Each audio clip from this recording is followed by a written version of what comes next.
आभार है और मैं Jammu and Kashmir ICDS supervisors union को रिप्रेजेंट कर रही हूँ और इसके साथ साथ हमारा एक Jammu and Kashmir souls employees working women association भी चल रहा है और उसको भी हम जिम्मेदारी के तौर निभा रहे हैं। तो आज की इस प्रेस ब्रीफ का मकसद एक ही है कि डिपार्टमेंट ऑफ सोशल वेलफेयर में एक बहुत बड़ी इनजस्टिस है, जिसमें कि जो हमारे सुपरवाइजर्स हैं, आपने कई बार देखा होगा कि हम सड़कों पे भी थे इस डिमांड को लेके। हमारी दो डिमांड्स थी, एक हमारा स्ट्रीमलाइन ऑफ द सैलरी था और एक हमारा amendment in the recruitment rules था, क्योंकि हमारा जो तनख्वाह का इशू है वो सॉल्व हो चुका है। उसके लिए हम बहुत ही आभारी अपने लेफ्टिनेंट गवर्नर साहब के।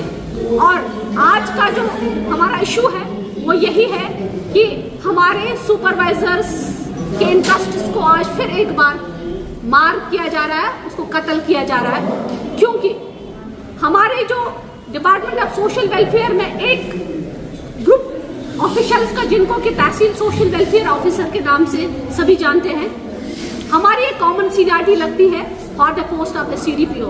मैं आपको बताना चाहूंगी कि हमारे जो टोटल पोस्ट ऑफ CDPO है वो हमारे पास 127 है, 127 पोस्ट है CDPO के, और उसमें से 50% जो है वो डायरेक्ट कोटा आता है, 50% हमारा प्रमोशन कोटा आता है। तो 50% प्रमोशन कोटा में इट इज ऑलमोस्ट 64 पोस्ट, और उन 64 पोस्ट को डिवाइड किया जाता है for the tehsil social welfare officers और सीधे सुपरवाइजर्स। मगर मैं आपका ध्यान दिलाना, इस बात की तरफ दिलाना चाहूंगी कि हमारे जो सुपरवाइजर्स हैं उनका नेक्स्ट लेवल ऑफ प्रमोशन है ACDPO। पहले सुपरवाइजर, उसके बाद ACDPO, तो ACDPO के बाद वो CDPO बनता है। मगर मैं आपको बताऊं कि ACDPO जो हमारे पोस्ट है वो only 19 against 1100 plus supervisors. 19 post of ACDPO against 1100 plus supervisors, and at the same time only almost 84 PSWs, and they have almost, I think right now they have 40% of share in the post of the CDPO, because we have only 19 there and they are coming. अब इस चीज को जरा मैं समझाना चाहूंगी आपकी वसादत से कि ये आप देख रहे हैं सीनियरिटी लिस्ट ऑफ सुपरवाइजर्स है, और इसमें आप देखेंगे कि मेरी जो बहनें हैं, मेरे जो सुपरवाइजर्स हैं, उनका रिक्रूटमेंट 1980s में हुआ है, 1980s में हुआ है, और आज वो किस्मत से लुक आफ्टर CDPO है। बहुत बड़ी बात है। और एट द सेम टाइम मैं आपको दिखाऊंगी कि अब क्या करने जा रहे हैं। 2017 के TSW को परमानेंट CDPO बनाया जाना है, और उसके लिए DPC के लिए बहुत सारी कम्युनिकेशंस हमारे डिपार्टमेंट से आई हुई हैं, जो कि मैं आपको दिखाना चाहूंगी।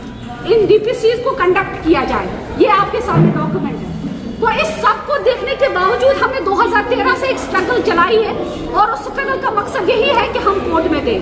हमने कोर्ट में स्टेज लाए, हमारे पास ऑनरेबल हाई कोर्ट के भी स्टेज है, अंजुम गनाई वर्सेस स्टेट का, हमारे पास राजेश वर्सेस स्टेट है, हमने ट्रिब्यूनल से लाया है, और लेटेस्ट हमने पूनम शर्मा वर्सेस स्टेट जो है ये स्टे लाया हुआ है। इन अशोक देव वर्सेस स्टे हमारे पास है। तो आज हम कॉल फॉर जस्टिस है क्रक्स में। क्यों? क्योंकि अब जबकि इतने स्टेज होने के बावजूद भी प्रोसेस हो रही है, PSC फाइल भेज दी जा रही है, PSC को लिखा जा रहा है, PSC को भी हमने टाइम टू टाइम अभी कुछ कम्युनिकेशन शेयर की है कि इसमें ऑलरेडी स्टेज है।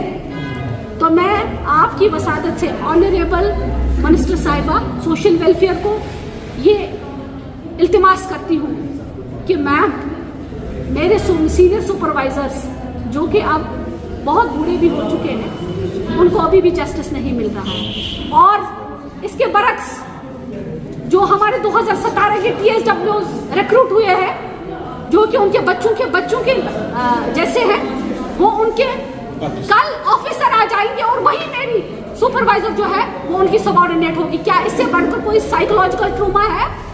नहीं हो सकता है। हम आज अथॉरिटीज को बोलना चाहते हैं कि इस DPC पे रोक लगाई जाए, ये DPC कंडक्ट नहीं की जाए, क्योंकि इसमें ऑलरेडी ऑनरेबल कोर्ट ने स्टेज दिए हुए हैं, 3 स्टेज हमारे पास। तो आपकी वसादत से जो हमारे PSC के चेयरमैन साहब हैं, उन तक ये बात, वहाँ के जो सेक्रेटरी साहिबान हैं, उन तक ये बात, हमारी ऑनरेबल मिनिस्टर साहिबा के नोट्स में ये बात लाना चाहते हैं, और हमारी रेस्पेक्टेड जो हमारी कमिश्नर साहिबा है उन तक भी। मैं आपको बताऊं कि हमारी जितनी भी सुपरवाइजर्स है वो फीमेल्स है, मोस्ट ऑफ 90 99% ऑफ फीमेल्स। अगर फीमेल्स के साथ यही इनजस्टिस गवर्नमेंट डिपार्टमेंट्स में होएगा, कंटिन्यू रहेगा, तो आने वाले वक्त में ये आवाज़ कहाँ तक जा सकती है, तो टाइम विल डिसाइड। तो मैं बिल्कुल क्रैक्स में बताना चाहूँगी कि मेरे सुपरवाइजर्स के साथ फिर से नाइंसाफ़ी नहीं। हम हक की गुहार लगाते हैं अपनी मिनिस्टर साहिबा से, अपनी कमिश्नर साहिबा से, कमिश्नर सोशल वेलफेयर साहिबा से, और हमारे जो पब्लिक सर्विस कमीशन के चेयरमैन साहब हैं और वहाँ के सेक्रेटरी साहब हैं, वो पहले डीपीसी लगाने से पहले, इस फाइल को अप्रूवल देने से पहले खुदारा जहां हम इंसाफ मांगने जाते हैं कोर्ट में, उसका ऑनर करें और उन कोर्ट केसेस को देखें, तब जाके आगे। इस डीपीसी के बारे में सोचने की बात ही नहीं है। पहले एक सेक्शन को वो बिल्कुल they are marring the interests of the thousands of my senior supervisors. This is all about today's press brief. Thank you very much.